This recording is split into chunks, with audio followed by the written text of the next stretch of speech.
मत्तयाचा 5:3 जे आत्म्याने दीन ते धन्य, कारण स्वर्गाचे राज्य त्यांचे आहे. यस, आमेन. जय ख्रिस्त सर्वांना. कशी आहे माझी यूट्यूब फॅमिली?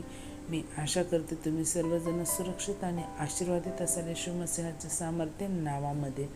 हो प्रियानो, आजच्या सुंदर दिवसासाठी परमेश्वराने आपल्याला किती अद्भुत वचन दिलेलं आहे की परमेश्वराचं वचन आपल्याला काय सांगत आहे की जे आत्म्याचे दीन आहेत ते धन्य आहेत. हो, जे दीन आत्म्याने नम्र दीन आहेत ते काय परमेश्वराने त्या सर्वांना काय धन्य म्हणलेलं आहे, कारण स्वर्गाचे राज्य हे त्यांचे आहे.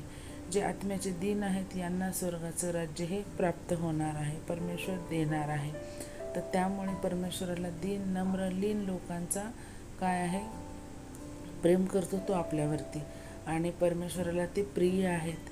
आणि जे गर्विष्ठ अभिमानी आहेत ते काय आहे, परमेश्वरापासून दूर जातात, वचनापासून देवापासून ते दूर जातात. त्यामुळे परमेश्वर सांगतो की जे लोक आत्म्याचे दीन आहेत तेच धन्य आहेत. कारण परमेश्वराचं वचन एका ठिकाणी हे पण सांगतं, एक दृष्टांत आहे प्रियांनो, की एक श्रीमंत व्यक्ती काय प्रभू येशू ख्रिस्ताच्या जवळ येतो आणि तो काय म्हणतो की मी काय करतो की तुम्ही जे 10 आज्ञा लावून दिल्या आहेत त्या सर्व मी पालन करतो, तर मी आणखीन असं काय करू की मला स्वर्गाचं राज्य प्राप्त होईल. तर तेव्हा प्रभू येशू ख्रिस्त त्याला सांगतो की तू काय कर, तुझ्यापाशी जे काही आहे ते सर्व सोडून दे आणि माझ्या पाठीमागे चल. तर तेव्हा तो व्यक्ती क्षणभर थांबतो, खाली मान घालतो, तिथून निघून जातो. कारण तो इतका श्रीमंत असतो प्रियांनो की त्याला तो विचार पडतो की मी हे सगळं माझं वैभव कसं सोडू आणि येशू ख्रिस्ताच्या मागे कसा जाणार. त्यामुळे तो तिथून निघून जातो. तेव्हा प्रभू येशू म्हणतात की जे श्रीमंत आहेत त्यांचा स्वर्गाच्या राज्यात प्रवेश होणे हे फार कठीण आहे प्रियांनो. त्यामुळेच परमेश्वर आपल्याला इथे सांगत आहे की तुम्ही काय करा, आत्म्याने दीन राहा, गरीब राहा, तरच स्वर्गाचे राज्य तुम्हाला मिळणार आहे.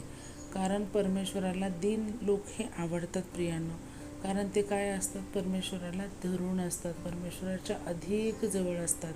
आणि जे गर्विष्ठ लोक असतात ते परमेश्वरापासून काय दूर गेलेले असतात, कारण ते जगी गोष्टीमध्ये ते गुरफटत जातात प्रियांनो.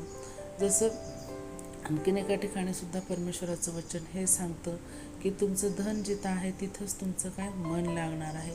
त्यामुळे तुमचं धनसंचय हा काय करा, स्वर्गाच्या राज्यासाठी करा, ना की या पृथ्वीवरती जगिक जीवनामध्ये. कारण इथे तर काय किडे कसर गंज लागणार आहे, चोर येऊन ते चोरी करणार आहे. पण स्वर्गाच्या राज्यासाठी जर आपण प्रयत्न केले ना प्रियांनो, झटत राहिलो, तर आपल्याला या जगिक गोष्टीसुद्धा परमेश्वराने सांगितल्या आहेत की त्या तुमच्या मागे येतील. हो, आणि म्हणून आपण काय केलं पाहिजे, आत्म्यामध्ये दीन राहणंसुद्धा महत्त्वाचं आहे. कारण परमेश्वर आपलं अंतःकरण जाणणारा बाप आहे. परमेश्वराला आपल्या रंगरूप दिसण्याला काहीही महत्त्व देत नाही. परमेश्वराला हे बाह्य गोष्टीचं काहीही महत्त्व नाही आहे, देतच नाही आहे प्रभू. फक्त परमेश्वर आपला अंतःकरण, आपला आत्मा जाणतो, आणि तो काय म्हणतो की तिथे तुम्ही काय राहा, दीन आणि नम्र राहा.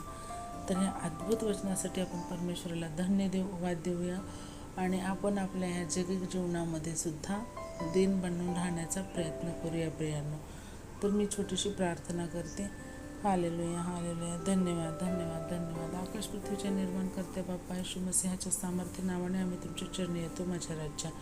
ओ परमेश्वरा, ह्या अद्भुत दिवसासाठी माझ्या राजा कोटी कोटी धन्यवाद देते माझ्या परमेश्वरा.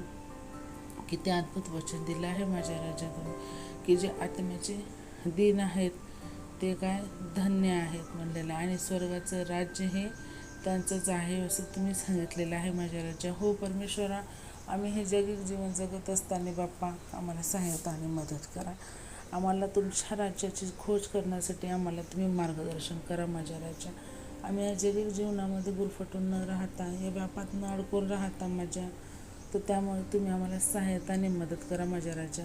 जे कोणी माझी बहीण भाऊ आज त्यांच्या जगिक अडचणीमध्ये, सांसारिक पारिवारिक अडचणीमध्ये गुरफटले आहेत, त्यांच्यापर्यंत हे वचन पोहोचवा माझ्या राजा.